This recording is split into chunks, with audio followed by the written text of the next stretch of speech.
The farmer froze, his breath caught in his throat. Near the edge of the wolf pits, tangled in the undergrowth, stood two children, gaunt and trembling, their eyes wide with something between fear and confusion. Their clothes were unlike anything he had ever seen.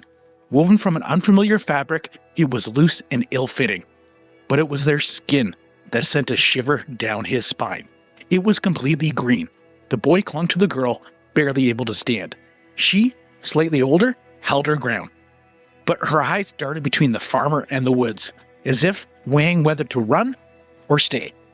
Their lips moved, whispering something, but the words made no sense. It was from no language that the farmer recognized. The farmer swallowed hard and took a cautious step forward. The children shrank back. He raised his hands, palms open, and asked, "Where are you from? Are you lost?" The girl whispers something in a language he had never heard. Not French, not English, and not Latin. The languages that ruled England in this time of kings and war. The words tumbled out, alien and unplaceable. He tried again, but this time slower. The children only stared. The boy whimpered and clutched at his sister's arm. Whatever language they spoke, it was not of this land. Standing in the dirt, staring at these impossible children, the farmer knew one thing for certain. They did not belong here. The village needed to see this, because there, someone would know what to do. He took another step, and the girl gripped the boy even tighter. And for the first time since he had laid eyes on them, the farmer saw something unmistakable in her expression. Not just fear, but loss. What had these children seen, and where did they come from? And centuries later, these are the same questions we're still asking. This is a gripping story that you're not going to want to miss out on, so stick around. Now the farmer led them back to the small village of Woolpit. Word spread quickly.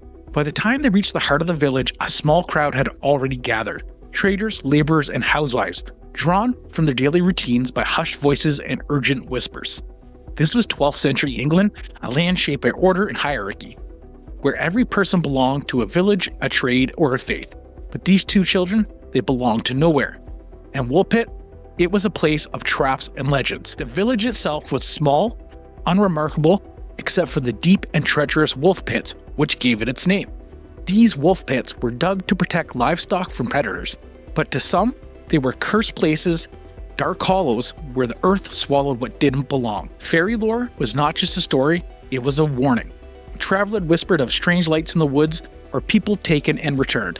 And the church, it preached that anything unknown was dangerous, or worse, unholy. So when these two children arrived, looking as if they had stepped in from another world, the villagers only had two ways to explain it. Were they something unnatural, a trick of the fairies, or were they lost souls in need of saving? The village reeve, the local authority, stepped forward. They needed answers, but how could they understand children who spoke in riddles and from a language that nobody knew? How could they care for them when the boy was already weak, his frame wasting away before their eyes? What had these children seen before they came here? And more importantly, where had they come from? And was something after them? The villagers did what they could. The children were taken into the home of somebody called Sir Richard de Calne, a local landowner where they would be fed and cared for. But as the days passed, it became clear that something was very wrong. They wouldn't eat, no matter what was placed before them, bread, meat, or porridge. The children turned it all away. They clung to each other, silent, staring at the food as if they didn't recognize it as food at all. Until one day, a servant brought in a bowl of freshly harvested broad beans. For the first time since their arrival, their eyes lit up. The girl lunged forward, eagerly grabbing at the beans. But rather than eating them whole, she tried to open them the wrong way, fumbling with the stalks as if she had never seen them inside of a pod before. It was said that the children actually tried to eat the bean stalks themselves. But when the beans were finally shelled and given to them, they devoured them raw. And as they ate, the girl grew stronger. However, the boy, he kept fading. He had been weak when they found him, and now, despite finally eating, he grew even more pale by the day. His green skin took on a sticky and sickly hue. His body was frail, and his energy waning. He could barely speak, only a few whispered phrases that only his sister understood. And then, after only a few weeks in Woolpit, he died. What made him so weak?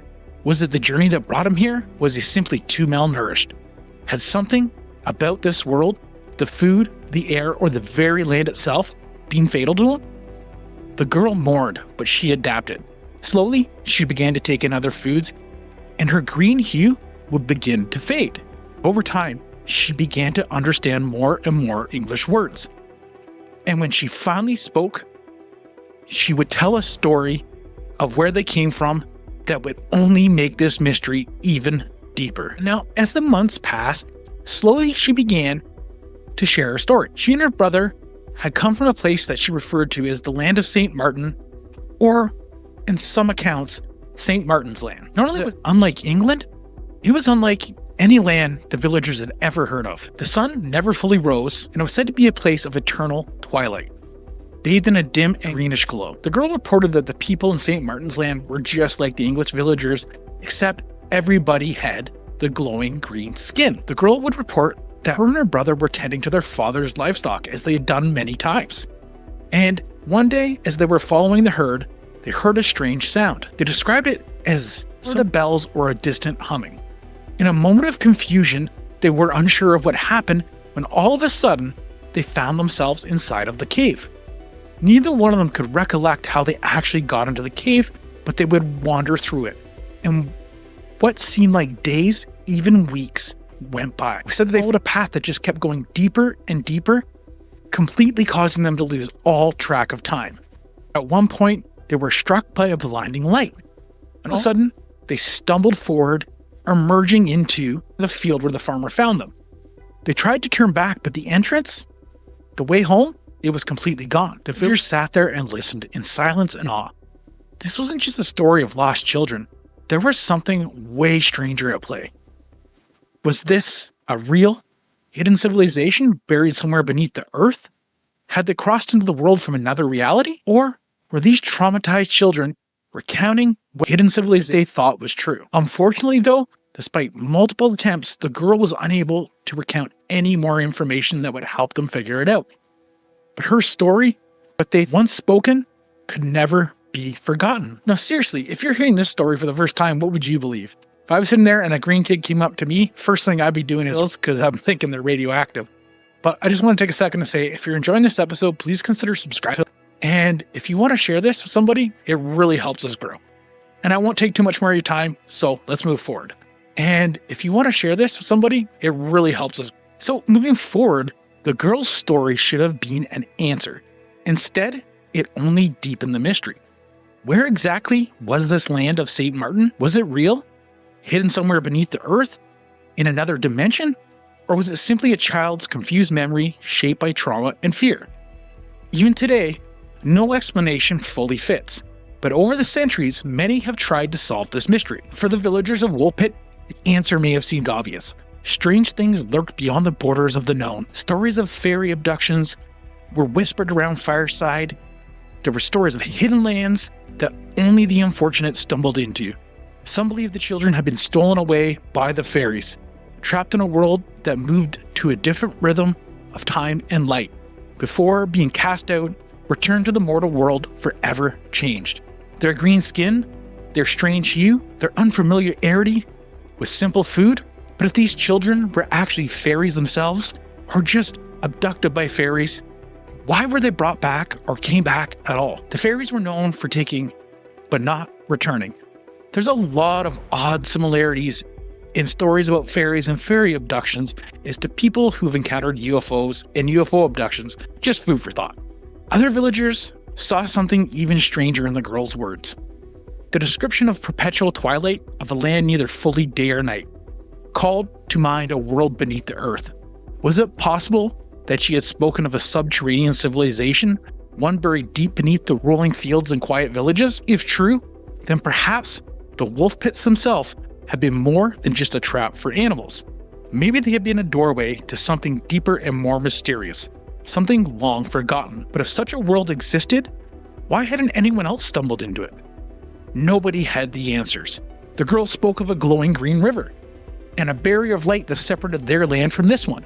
Some would later say that perhaps they existed in a different plane of existence, that somehow the children in Woolpit had crossed into our universe from a parallel world, a place that existed alongside us but remained unseen. And until an accident or a trick of fate happened, they slipped through the crack of reality and into our existence. So no shortage of supernatural theories have popped up to try and explain the green children of Woolpit, but that hasn't stopped historians and scientists from also coming up with their own explanations. So during the 12th century England, a war was underway. Flemish refugees, driven from their homes by violence, had scattered across the countryside. Could the children have been orphans, lost and wandering, speaking an unfamiliar dialect that the villagers mistook for something otherworldly? Perhaps they'd come from a war-torn village, a place where the sun was blotted out by smoke, where hunger and desperation made them so weak they barely seemed human.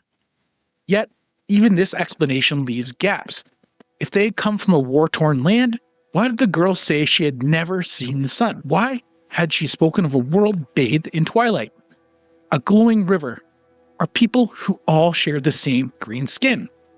Some believe their strange appearance could be explained by an illness, a disease called chlorosis, brought on by extreme malnutrition. It was known to give people basically a pale green hue to their skin, and over time, as the girl ate with the proper diet, her color would fade, just like someone who would be recovering from deficiency. But that too was imperfect. If hunger alone had caused it, why did both children refuse to accept food? Why would they only eat raw beans? It was as if they had never encountered any earthly food before. It was like their entire way of life was built around something we can't understand. Other scientists and doctors would go on to suspect poisoning. Plants and heavy metals, and even certain soil conditions can lead to tinted skin, leading to a sickly and blue or green appearance. Perhaps they'd eaten something toxic long before arriving in Woolpit, something that had seeped into their bodies and left a mark that would only fade with time. But the reality is, none of these explanations really fit. And unlike a lot of historical stories and tales, there's a lot of witnesses to this one. What we do know is that witnesses report the girl survived, and over time she adjusted to her new way of life. Her body recovered, her green tint faded like I mentioned, and she was even baptized and given a name. It was said that she grew into full adulthood and within the English society. Some say she went on to work in Sir Richard de Calne's household. Others claim she married into nobility, that her bloodline still exists today. But after her, no other green-skinned children were ever seen again. It was said that throughout her entire life, she never changed her story. She and her brother had come from a world without sun, land, or perpetual twilight, separated from ours by a glowing river of light. She never found her way back. And yet, she wasn't the only child in history to appear from nowhere, with no past, no home, and no explanation. Centuries later, another child would emerge just as suddenly, just as mysteriously. Caspar Hauser, a boy found wandering the streets of Nuremberg with no knowledge of where he had come from, speaking in riddles, and carrying secrets he barely understood. He didn't have green skin, but the story of his background is as creepy as the green children of Woolpit, and if you want to check it out, the link's in the video, or you can go over to the channel. Underneath it all, when we have to look at this story objectively, of course it's possible that the brother and the sister were just subjected to some horrible condition, ended up malnourished, traumatized, and delusional, and all the things that go along with that. That kind of seems to stick out with me in this story. On the other hand, it still seems like you really have to stretch yourself to believe that that's actually the case. But at the end of the day, this is just an eerie story corroborated by a lot of witnesses. However, hundreds of years ago, that's probably been changed multiple times throughout history as things are re-recorded and passed down. And the reality is, we're not going to get to know the answer. Not unless we're able to find these two radioactive kids buried somewhere in England, dig them up, and test their bones. Food for thought. If anyone out there's got a shovel, let me know. Anyhow, I just want to thank you guys again for joining us to this odd and quirky story. And if you like more of the obscure, we'll be back next week. Please consider subscribing, sharing the story with somebody, and dropping a comment, and please let us know what you think. Thanks a lot, guys.